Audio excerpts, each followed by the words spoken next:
to my channel. I made a video a while ago talking about Singaporeans versus Indians, what Indians do better. I thought it's only fair if I do a similar video talking about the other side of the story. So this is Singaporean versus Indians, what Singaporeans do better. Now this is definitely my opinion, your opinions might differ. So whatever your thoughts are, do let me know in the comments below. But just be nice, will you? Number one, things which I feel Singaporeans do better is follow rules. Now it might seem like just common sense that, oh, if there's a rule we'll just follow it, but a lot of people don't. A lot of people, just for the fun of it, just for the heck of it, will not follow rules just to, I don't even know what's the fun of not following rules, but they would just do it.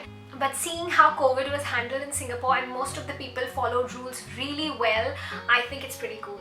Number two, really spend time on food. Now I know in India also there are foodies, even in other parts of the world, but here the concept that they do, now in the beginning it kind of disturbed me, but they believe that if there's a queue outside of a store or restaurant, that means the food is good and they will get in the queue.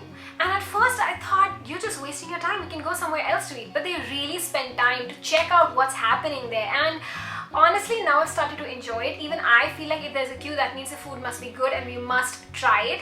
And food be like a very important thing where you actually go to experience food. That's like the purpose of your entire visit. It's just food.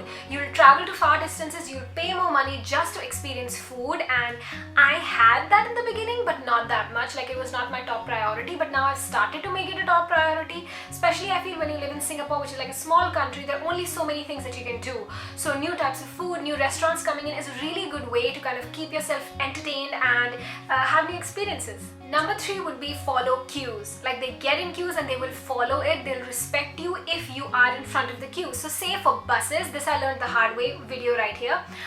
If you are in the queue of the bus and people queue at the wrong side, the people that are just standing there on the wrong side will actually respect you for standing in the queue. You go in first and then they'll go. It's not like, oh, we won't take up your seats, you can sit, but I'll just enter the bus first. No, if you're in the queue, they will respect you first and then they'll, like, they really respect the queue. Sometimes the old aunties might overtake you, then you need to really stand up for yourself, but on the whole, they respect queues, and it's kind of, I mean, it keeps things organized, right? Now, the next thing is normalizing pants not being shown. Let me explain.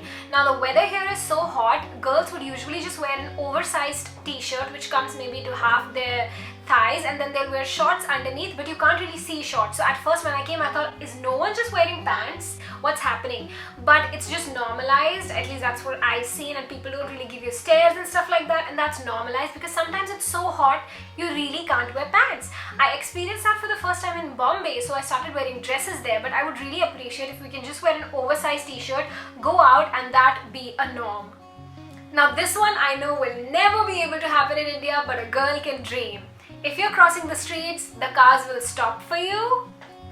It just makes me really emotional.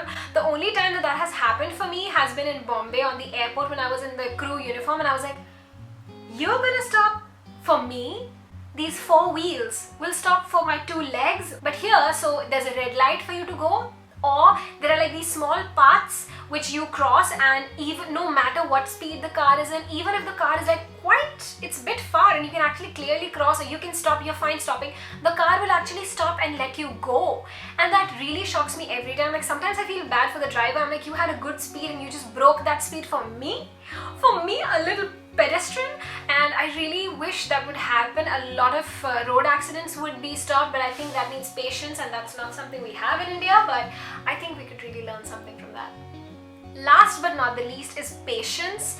I feel like people here have patience. I mean, they might talk amongst themselves, oh, it's been a while, I'm losing patience, but they would actually go ahead and do something about it. So if you're at a restaurant, you have to wait for your food, you're in a queue, you have to wait for a while, you're getting a service or something and you have to wait, they will wait. They don't care, they'll wait. They're also on their phones, data is pretty cheap, so they are distracted, but also they wait. And I feel waiting is something, again, it could really help out in the noise pollution department, the unnecessary fighting, patience. We could really use some of that. So yeah, that's something I feel like even I still lose patience. If like the road signal is taking too long to turn green, I just lose patience. I'm like, let me just cross just like that, there's no cars. But that goes in with the patience, following rules and everything department, but yeah, we could really use some patience. So these were a couple of things which I feel Singaporeans do better. Of course, there is no comparison as such. I love India. I would do anything to go back right now, but I'm stuck here.